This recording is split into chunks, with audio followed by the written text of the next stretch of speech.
হয়তো আমরা এখন বুঝে গিয়েছি কেন ডক্টর ডুম দেখতে আয়রন ম্যানের মতো। আর এই কাহিনীর ইঙ্গিত কেভিন ফেইগি অনেক আগে দিয়ে রেখেছিলেন, সেই সময় থেকে যখন রবার্ট ডাউনি জুনিয়র মার্বেলে ফিরে আসার খবর ছড়ায়, তাও আবার ডক্টর ডুমের চরিত্রে। তখন থেকে প্রতিটা মার্বেল ফ্যানে একটা প্রশ্ন ছিল, এই নতুন ডুম কেন আয়রন ম্যানের মতো দেখতে হবে। শুরুতে থিওরি এসেছিল যে এই ডুম আসলে আয়রন ম্যানের একটা ভেরিয়েন্ট, কিন্তু কেভিন ফেইগি সেই গুজবকে একেবারে উড়িয়ে দিয়ে বলেছেন এটা ডুমেই, এটা কোনো আয়রন ম্যানের ভেরিয়েন্ট নয়। কিন্তু যদি এখানে একটা ওয়ার্ড প্লে চলে থাকে, ঠিক এই কথাটাই রেডিটে একটা ইউজার বলেছিলেন, আর সেই থিওরিকে কিছুটা গুছিয়ে আমি এই ভিডিওতে বলেছিলাম। আর আজকের ভিডিওটা সেই ভিডিওর সেকেন্ড পার্ট। সো চলুন শুরু করি আজকের ভিডিও।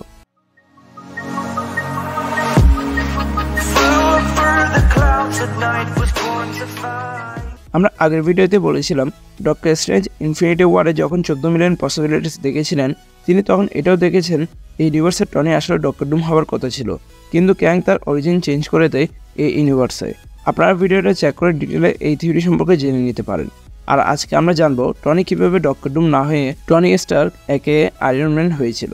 রেডিটের সে থিওরি ছিল এমন, ডুম আয়রন ম্যানের ভেরিয়েন্ট নয়, বরং আয়রন ম্যান এই ডুমের একটা ভেরিয়েন্ট, এবং এর ব্যাখ্যাও বেশ জমিয়ে দিয়েছে সে। প্রথমে টেনে আনা হয়েছিল কমিক্সে টনি স্টার্কের গল্প, যেখানে বলা হয় টনি স্টার্কের বায়োলজিক্যাল প্যারেন্টস হাওয়ার্ড এবং মারিয়া স্টার্কের ছেলে আর্নল্ড স্টার্ক জন্মের সময় থেকে অসুস্থ হয়ে পড়ে।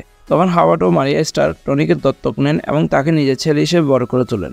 সেখান থেকে প্রশ্ন ওঠে, যদি মার্বেল সিনেম্যাটিক ইউনিভার্সে হাওয়ার্ড ও মারিয়া ল্যাথভেরিয়ার কোনো যুদ্ধবিধ্বস্ত শিশুকে দত্তক নিয়ে থাকেন, আর সে ছেলেটি যদি আয়রন ম্যান হয়ে ওঠে, আর এক ভিন্ন ইউনিভার্সে সে একে বাচ্চা দত্তক না হয়ে নিজের শেখরকে জানে, সে ক্লাসে যায়, রিড রিচার্ডসের সাথে দেখা করে মিস্ট্রি কার্ড শেখে এবং শেষমেশ ল্যাথভেরিয়া ফিরে গিয়ে রাজা হয়, ডক্টর ডুম হয়ে ওঠে। এই থিওরি হিসাব অনুযায়ী এমসিইউতে টনি স্টার্ক বলে কেউ ছিল না, বরং সে ছিল ভিক্টর ভন ডুম। আর হতে পারে হাওয়ার্ড স্টার্কের আসল ছেলে, যে দেখতে রবার্ট ডাউনি জুনিয়রের মতো। সিক্রেট ওয়ার্সের পর এমসিইউ যখন রিবুট হইতো, তখন নতুন আয়রন ম্যান হিসেবে সে ফিরে আসতো। এই থিওরি শুধু ডুম আর টনির চেহারা মিল ব্যাখ্যা করছে না, বরং সিক্রেট ওয়ার্সের সফট রিবুটের পর এক নতুন আয়রন ম্যান বর দিতে চলেছে। কেভিন ফেইগি বা অন্য কেউ যখন বলেন ডুম দেখতে টনি স্টার্কের মতো হবে, এর পিছনে নিশ্চয়ই কিছু না কিছু কারণ আছে, কারণ এটাতেই তো এই চরিত্রটা আরও ইন্টারেস্টিং হয়ে ওঠে। আরেকটা ছোট কিন্তু গুরুত্বপূর্ণ ডিটেল, অ্যাভেঞ্জার্স এন্ড গেমে টনি যখন তার বাবা হাওয়ার্ড স্টার্কের সঙ্গে দেখা করেন, তখন হাওয়ার্ড বলে তার স্ত্রী প্রেগনেন্ট। টনি তখন হঠাৎ একটু বিভ্রান্ত হয়ে যায়। হতে পারে আমি একটু বেশি ভাবছি, কিন্তু এটাও সম্ভব এই ইঙ্গিত এমসিইউতে টনির আসল অরিজিনকে লিয়াট করে তুলছে। একটা ল্যাথভেরিয়ান প্রিন্সকে কল্পনা করুন, যাকে দত্তক নেওয়া হয়েছে এবং সে পৃথিবীর রক্ষক হয়ে উঠেছে, আর তারই এক বিকল্প যে নিজের শেকড় জানে আর দেশ ও পরিচয়ের জন্য লড়ে এবং শেষমেশ এক ভয়ঙ্কর ভিলেন হয়ে ওঠে, ডক্টর ডুম।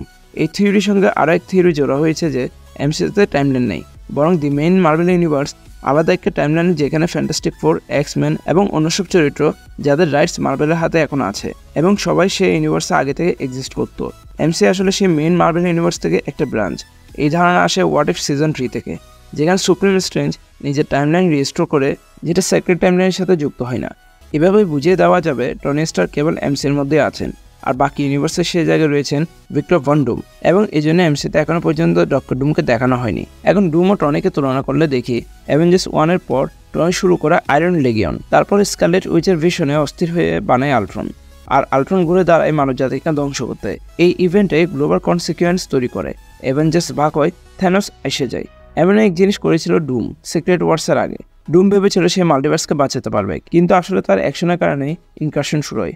তো বুঝতে পারছো এই দুই চরিত্রের মধ্যে কত গভীর সাদৃশ্য আছে। আজকের ভিডিওতে আমি চেষ্টা করেছি এই রেডিট থিওরি থেকে টনি স্টার্কের সাথে ডক্টর ডুমের যে কানেকশন দেখানো হয়েছে সেটাকে ব্যাখ্যা করতে, এবং এই থিওরি থেকে টনি স্টার্কের সিক্রেট অরিজিনকে এক্সপ্লেন করতে। এই থিওরির থার্ড অ্যান্ড লাস্ট পার্টে আমি এই পুরো থিওরির কনক্লুশন অ্যান্ড কানেকশনসগুলোকে লজিক্যালি এক্সপ্লেন করবো।